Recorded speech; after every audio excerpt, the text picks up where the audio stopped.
AI influencers are being hyped as the next big online hustle. In Comfy UI, we've already seen realism pushed really far with Flux models. But now, closed source tools are starting to raise the bar even higher. So, what's actually the best option right now?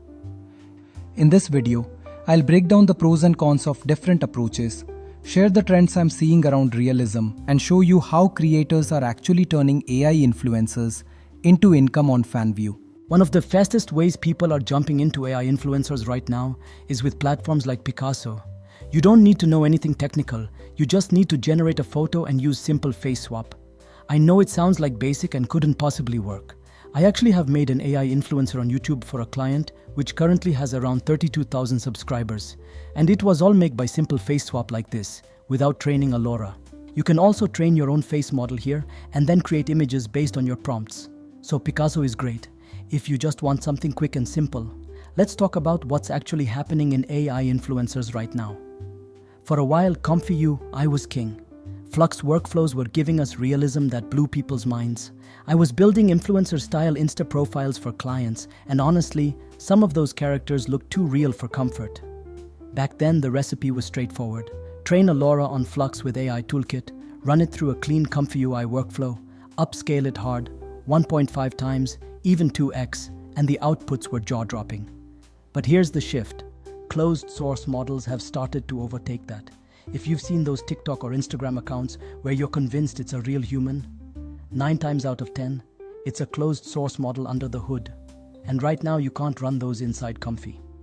But that also means it's easier than ever to start creating high-quality, real-looking AI influencers, because now anyone can do it. No GPU, no training time, no steep learning curve. Just create lifelike AI influencers and start earning on FanView. Is Comfy UI dead for AI influencer creation? Not at all. It's just playing a different game.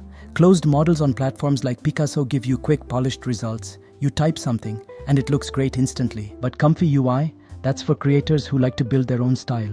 You can mix models, fine-tune details, and make art that feels unique, something no one else can copy. Now let's talk about edge cases, because this is where things get interesting. Closed models are usually locked to safe mainstream outputs.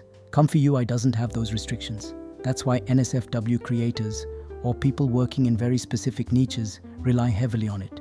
You can create ultra-specific looks, refine and retouch images, and even take outputs from closed systems and push them further in Comfy.